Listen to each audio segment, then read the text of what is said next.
Giving to your local church should be easy, and with Tithely, it is. Just download the app and securely register your credit or debit card. You're done. Now you can give during church services or anywhere else. Use Tithely to give a one-time gift or set up recurring donations. It's that simple. It's fast, secure, and easy to use. Tithely, the simplest way to give to your local church.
Good morning, church. Good morning, Newsoul. Let's stand up and worship together.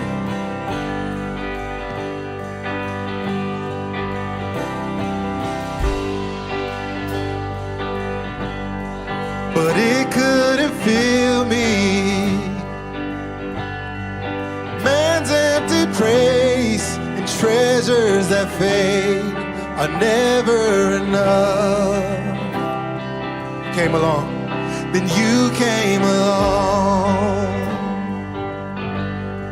and put me back together, and every desire is now satisfied right here in your love. There's nothing, oh, there's nothing better than you. Oh, there's nothing better than you. Oh, there's nothing, nothing is better than you. Oh, I searched and I found it's true. I'm not afraid. Now I'm not afraid to show you my weakness, my failures and flaws. Lord, you've seen them all, and you still call me friend. 'Cause the God of the mountain is the God of the valley, and there's not a place your mercy and grace won't find me again. And no, there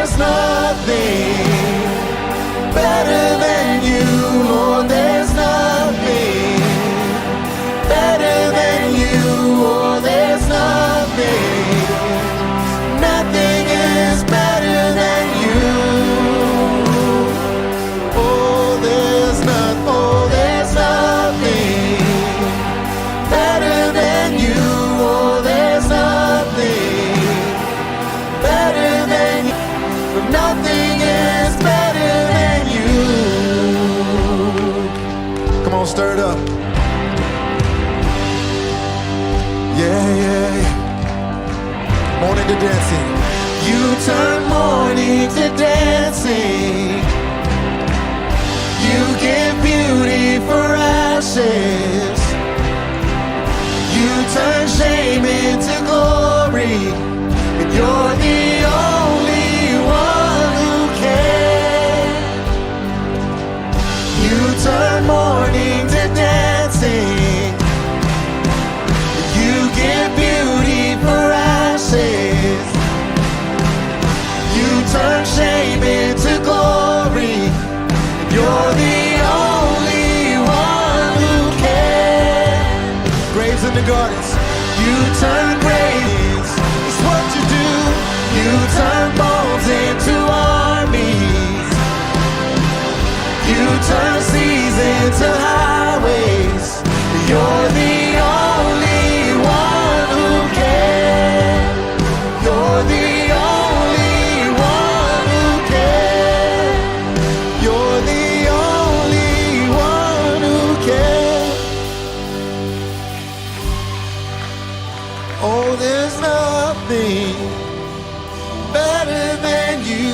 Lord, there's nothing that is better than you. Oh, there's nothing better than you. Oh, there's nothing better than you. Oh, there's nothing. Nothing is better than you. Graves in the gardens. You turn graves into gardens. That's what you do. You turn bones into armies. Every time you turn seas into highways. You're the only one who can. And you turn graves into gardens. You turn bones into armies. You turn seas into highways. And you're the only one who can. You're the only one. You're the only one who can. You're the only one. You're the only one who can.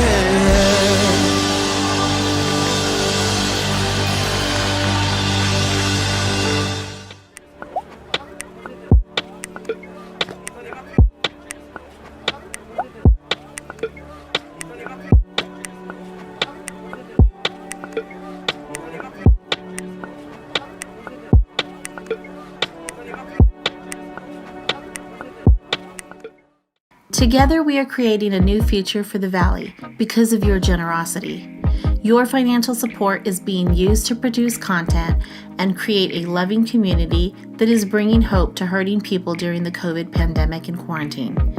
Your giving equips Newsoul Ribera with tools to provide access to our services and support for people who can only meet with us by phone. Because you give, the hungry are being fed, and we've launched a winter warmth campaign to protect people in the Valley from the cold this season.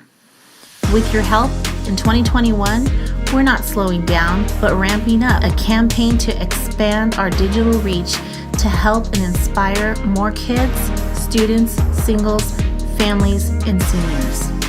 Your giving is making a difference in the community. 1 Timothy 6:17-19 says, "Don't be full of yourselves and obsessed with money, which is here today and gone tomorrow. Go after God, who piles on all the riches we could ever manage. Do good. Be rich in helping others. Be extravagantly generous. If you do that, you'll build a treasury that will last, gaining life that is truly life."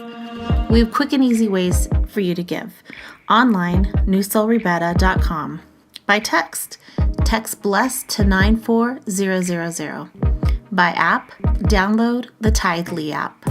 Or by mail, Newsoul Ribera, P.O. Box 574, Ribera, New Mexico 87560. To receive text updates from Newsoul Ribera, text Ribera to 94000. Hello. Happy Memorial Day weekend. We remember those that we've lost and those that have fought bravely to give us freedom. So we want to remember all of them and remember what this day is all about, this weekend's all about. But for many of us, it's also the end of school and the beginning of summer. And the world feels a little freer, a little more like before it was before the global pandemic disrupted all of our lives. And wherever you are and whoever you are, however you're connecting with us today, I'm just want to congratulate you for making it this far. You've survived, and I'm excited to be with you today. Today we begin a brand new series, and I'm convinced that if you spend time listening, absorbing, and applying this content to your life, you will make better decisions and have fewer regrets in your life. And that's a big deal to me personally, because even if I've never met you in person, I care most about, the ones I feel most responsible for and am accountable to. I want you to make good decisions. Kids and nieces and nephews and friends and colleagues and even your grandchildren make good decisions as well. Because if you're able to make better decisions, you will live better and you will become better at life. The big idea behind this series is the ignored relationship between good questions and good decisions. I want you to think about a bad decision that you've made. It could be health or financial, maybe a relationship. Would you have made a better decision if you had better information? Maybe if you had known then what you know now, would you have made a better decision? Would you have chosen differently? How often have you made a decision you regret because you had bad information or not enough information? If you ask good questions, you get better information, which ultimately leads to better decisions. Good questions will help you make better decisions, and this will help you decide better and regret less. That's the name of the series that we're beginning today. This series will give you a set of questions to help you do just that. And these questions will help you every time you make a decision. If you will ask these questions, if you will answer honestly, and then act accordingly, you will decide better and you will regret less. We've had a couple of funerals at Newsoul Ribera over the last few weeks, and when you attend a funeral, you get an opportunity to reflect on something that most of us resist, that all of us will have a final day someday. And when people attend your funeral one day, what do you want your loved ones and those closest to you to say about you? What if today was your last day? Would you have any regrets?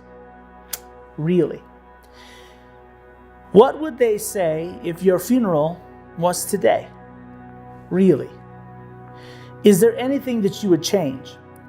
Well, if there is, I have good news for you. That this series will give you a brand new opportunity to do something about it. If you begin today to make better decisions, you will make sure that your life is going in the direction that you want it to go, that your life will end up where you want it to be at the very end of your life. So this is important because the decisions you make today and from now on will impact your descendants that you will never even meet, and will help determine the future of generations to come, because you're not the only person that is impacted by your decisions. Your decisions will help shape their story. Your fingerprints will be on someone else's future, your descendants and the people you're connected to. For example, many of you know that my father was abandoned by his father as a child. He grew up near Ribera in Sena, New Mexico, and he and his 6 brothers and sisters. My grandfather admitted my grandmother into the state mental hospital in Las Vegas, New Mexico, and ran off with one of the nurses there to begin a brand new family with her.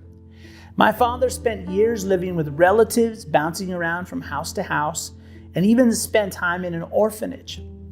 As you can imagine, he and his siblings felt rejected, hurt, and angry towards their father and their life and life itself, some of them even towards God. Many of my father's siblings carried all of that pain inside of them, and it resulted in influencing their own destructive life choices. And it brought pain and suffering to them and the people closest to them. When my dad decided to become a Jesus follower, he had to decide whether he was going to forgive his father or not. His father had not asked for forgiveness and wasn't likely to do so. He decided to go to his father, who was sick in the hospital at the time, and forgive him. It was one of the toughest decisions of his life, but he did it. He spent the next 40 years of his life loving his wife, raising his family, free of all that anger and bitterness. He created churches and was instrumental in transforming the lives of thousands of people. He helped save marriages and keep people from killing themselves. He helped addicts find freedom and developed leaders of other churches and schools and businesses. The lives impacted include my own life and the life of Newsoul Ribera. What if he had made a different decision? What if he decided to hold on to the hate and anger? No one would have blamed him, right? So what about your life? What if your mother or father had made a different decision about the things that impacted you and your family? What if they hadn't conquered that destructive habit? Or what if they had?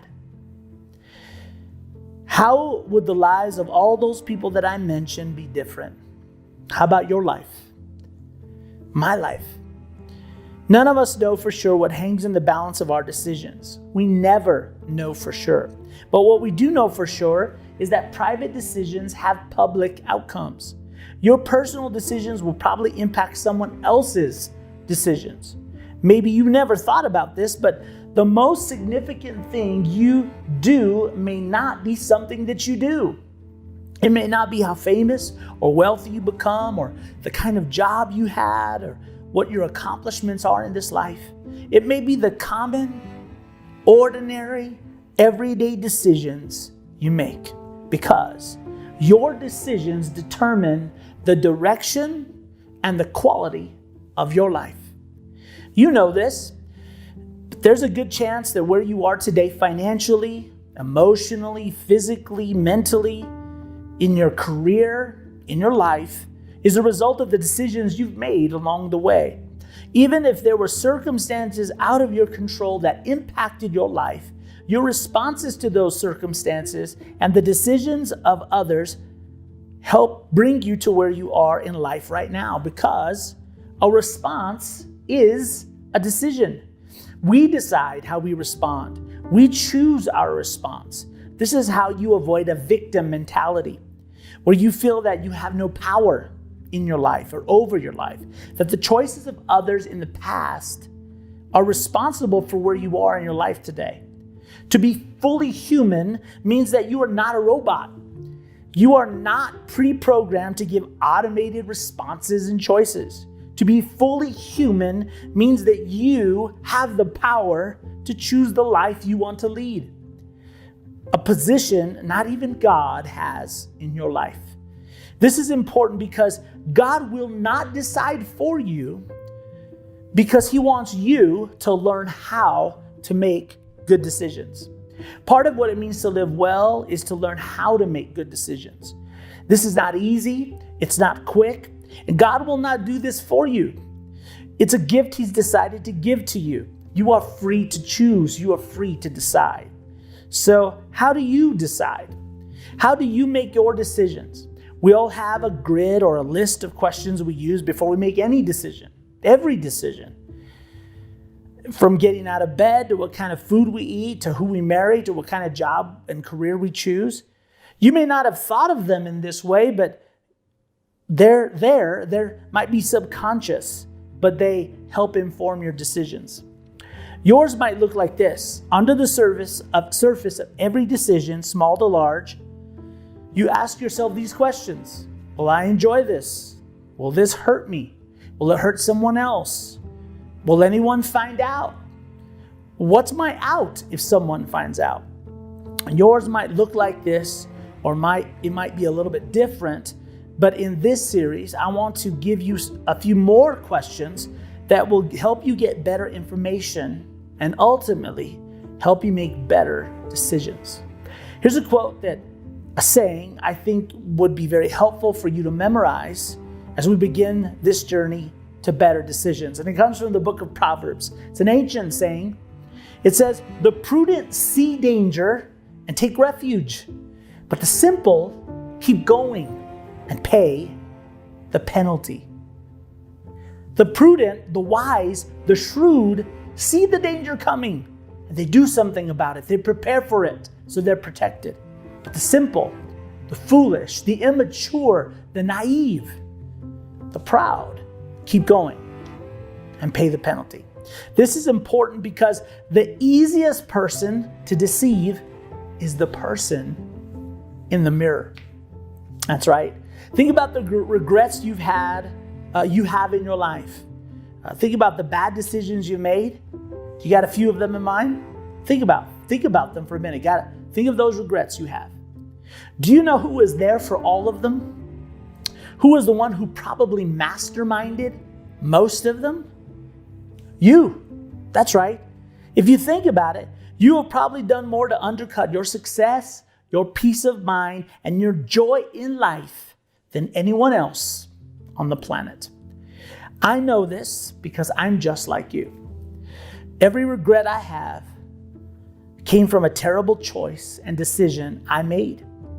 I thought up the plan. I executed it to perfection. I had to suffer the pain from it too. So think about it. After your bad decision and looking back, don't you say, "What was I thinking?" I know I do. The truth is, you weren't thinking, you were selling. That's right. There's a little sales associate that lives in your head and in my head that has sold you and I on every bad decision we've ever made. His voice or her voice sounds a lot like your voice and my voice. And when you're going to make a bad decision, that little sales associate starts selling you on how it's not just a want you have, but that it's a need.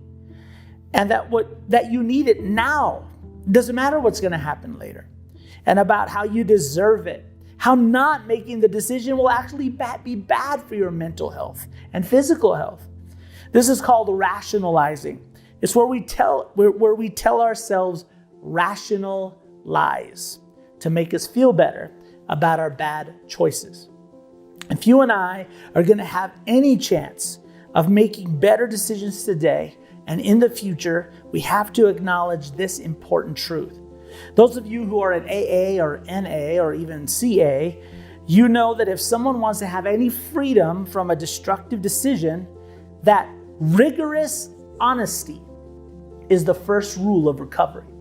You can't recover without it. Not just honesty, but rigorous honesty, because we can find a way to sell ourselves on even the most obvious bad decisions. Just think back on all those regrets you have. If you need proof, just think about those. You sold yourself on every one of those decisions. In our culture, we have made positive self-esteem one of the most important values in life. Since you were in preschool, you were given a graduation ceremony from passing from naps and toilet training to knowing your letters and spelling your name. You were given a participation ribbon and a trophy for showing up to athletic events, and there's nothing necessarily wrong with any of those things. It's good to celebrate life and to value our children and to have a positive self-image. Our culture makes sure that we feel very good about ourselves. But if you're going to make better decisions, you need to begin with rigorous honesty, which means that you tell yourself the truth, even if the truth makes you feel bad about yourself.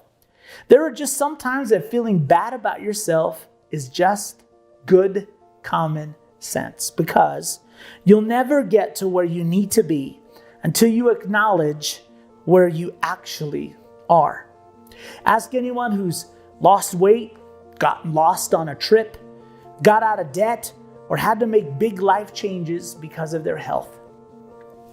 What do you call people who ignore calls and letters from bill collectors, or who refuse to clean up the mess in their homes or yards, or even their children's diapers or face? You call them irresponsible. They refuse to take ownership or responsibility for their own life. They make bad decisions. So we finally get to the first question of this series that you can use to help you decide better and regret less. It's question number 1 in the series. It's the integrity question. Now, typically, and here's what it is. Am I being honest with myself? This is what you ask yourself before you make any decision. Am I being honest with myself? Really? Now, typically someone like me, a pastor or a church leader, would tell you exactly what to do when you need to make decisions, but that's not what I'm going to do. Chances are you just do what you want anyway. You always have, right? So I'm not going to tell you to be honest with yourself and then go do the right thing. Instead, I want you to be honest with yourself and deal with what to do with that information later. You owe it to yourself to at least be honest with yourself. We add the really part in this question because we tell ourselves rational lies, don't we? Even when the truth is right in our face, how do we respond? Come on, think about the regrets in your life. We say, oh, we're okay, or nothing's going to happen, or it's no big deal, or who am I hurting, or no one will ever find out.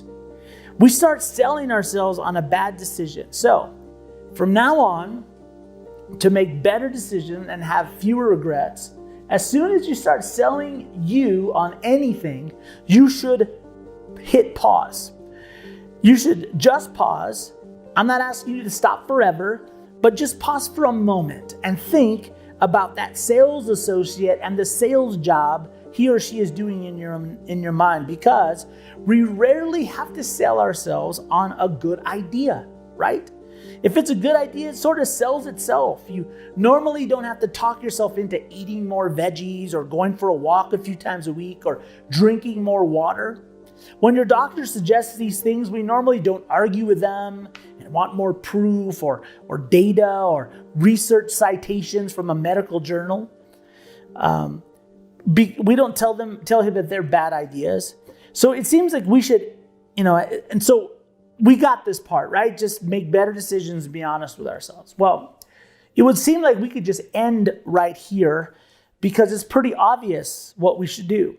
But we don't do it, do we?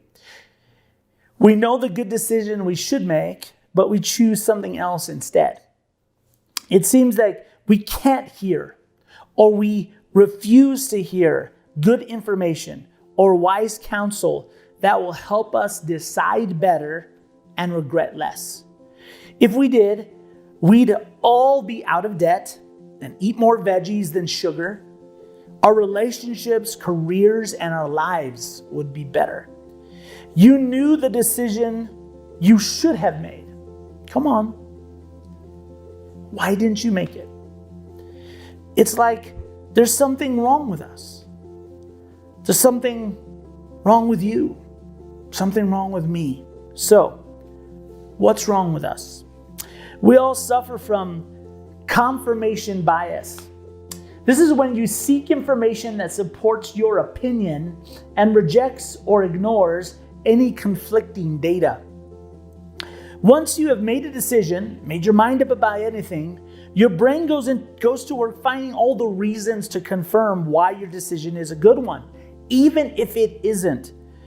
And it also goes to work rejecting any reality that conflicts with your decision, even if there's more reasons to not make bad decisions.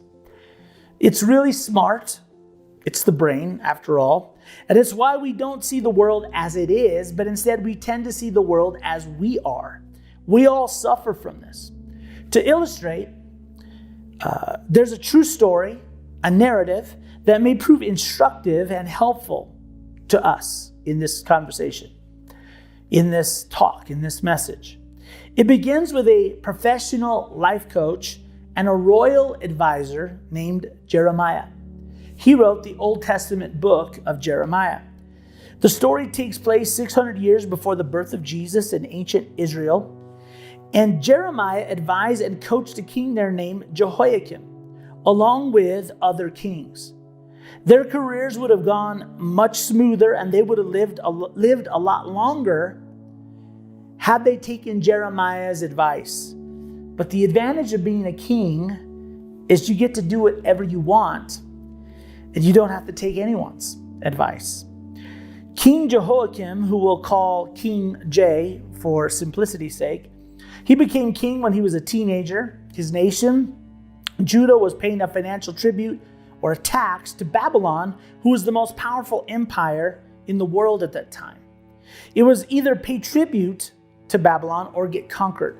By paying tribute, they received military support against any of their enemies, and Judah was able to govern their own affairs. After 3 years of paying tribute to the king of Babylon, Nebuchadnezzar, King J decides, you know what? Enough of that. And he quit making payments.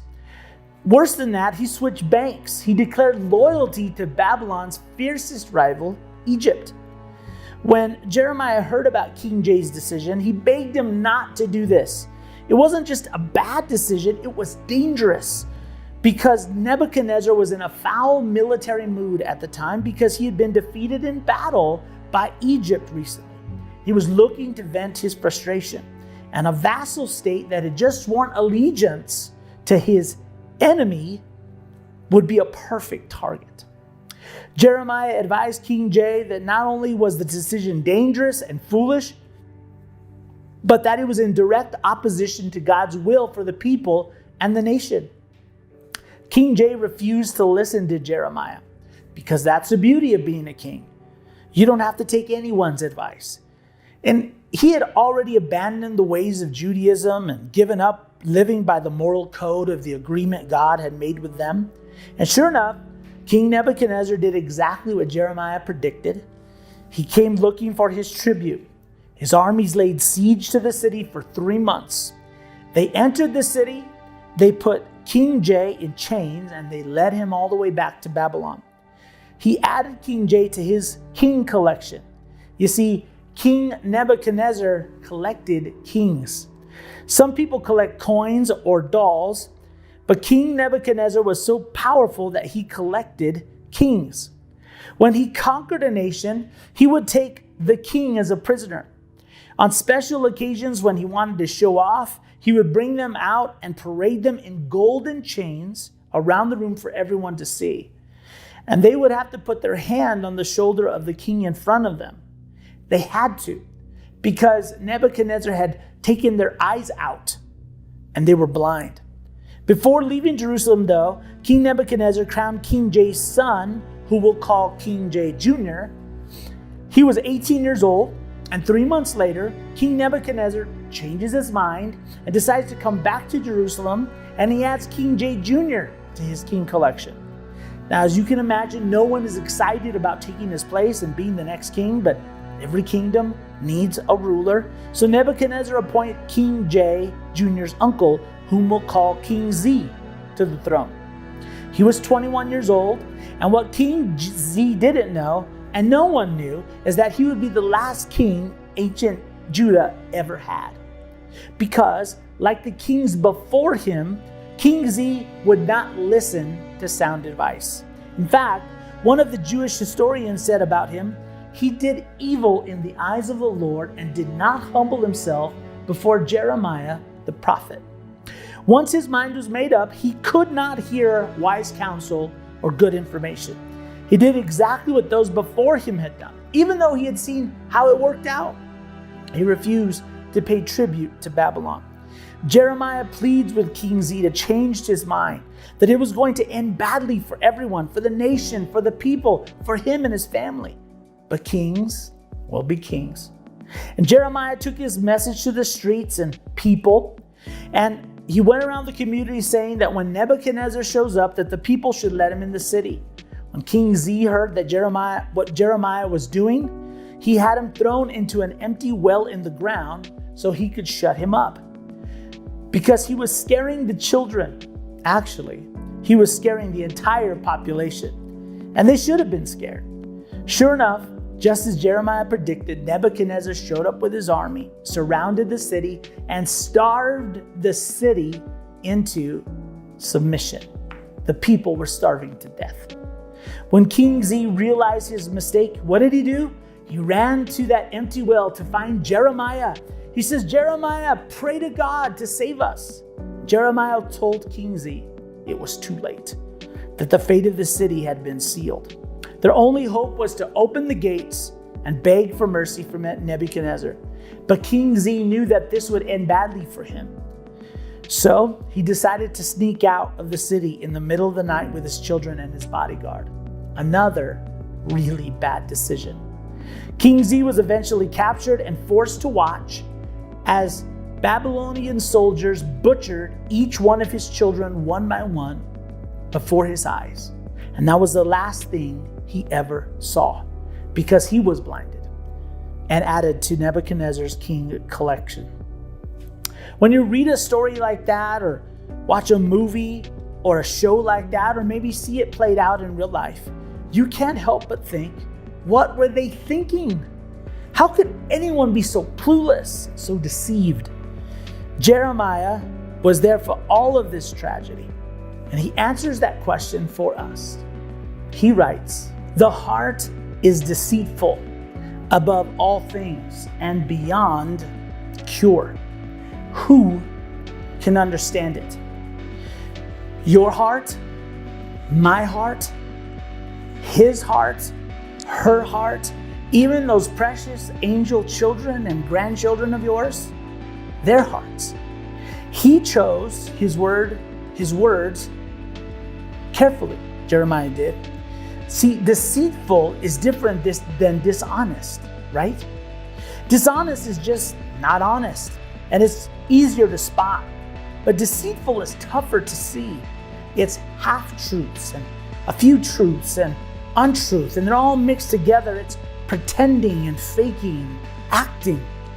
Dishonest people aren't always smart enough to trick you, but deceitful is difficult to detect. Deceitful people are dangerous because they are smart enough to fool you, smart enough to fool themselves. Our hearts, Jeremiah says, are deceitful. We don't just lie to ourselves, we deceive ourselves. When our heart decides on what it wants, it sends a message to the brain. We talked about this a moment ago. Hey brain, figure out a way to get us what we want. And the brain goes to work. And your brain is really smart, and it usually comes up with reasons why what you want is more than a want. It probably turns it into a need. Because while it's difficult to rationalize a want, it's easy to rationalize a need. The reasons we use to sell ourselves on bad decisions are rational lies we buy. We are suckers for ourselves. We are so easily deceived by our own hearts. There is no cure for this, Jeremiah says. You don't outgrow it. It doesn't matter how old you get, how educated you are. You don't outmature it. It is a permanent condition. Permanent conditions, as you know, require constant supervision. It's why no matter how old you are, how much you know, what kind of job you have, what your title is, how much money you make, how well you were parented, how much you pray or go to church, how much you worship, how much willpower you have, how much education you have, you still don't understand why you continue to make bad decisions. It's why you say, I don't understand why I decided what I decided. This is why you do what you tell others not to do. It's why you don't even follow your own advice. It's because your heart never tells you the truth. It deceives you. And it will always deceive you unless you force it to tell you the truth. It's like on a crime show or a murder mystery show, your favorite murder investigation show. It's where they find the perp or the unsub or the suspect, and they get him in the interrogation room, and the suspect lies and lies and hides from the truth until they put him in that room with a special mirrored glass, and they finally force them to tell the truth. So, in the same way, when you are making decisions, you must ask yourself this question and force yourself to tell the truth. Am I being honest with myself? Really? It's like you have to do an interrogation on yourself. Don't rush by this. Stay here. Dig deep. This question will lead to better information and maybe better decisions. It may save you some regret or not. Maybe you just answer this question and do what you're going to do anyway. Just think, you owe it to yourself to know, even if it points you in a direction that you don't intend to go. We talked about this before. Even if you don't change your mind, at least, I plead with you, at least ask this question of yourself and be honest with yourself. Find out, am I telling myself the truth, or am I selling myself a regret? It's going to be one of those, and you owe it to yourself to find out which. So, from this point on, you need to make the integrity decision, which says simply, I will not lie to myself, even when the truth makes me feel bad about myself. This will help you live better and make you better at life. Don't miss next time. Well, we'll continue with part 2 of Decide Better, Regret Less. Here is where I lay it down, every burden, every crown. This is my surrender. This is my surrender. Here is where I lay it down, every lie and every doubt. This is my surrender.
surrender, and here is where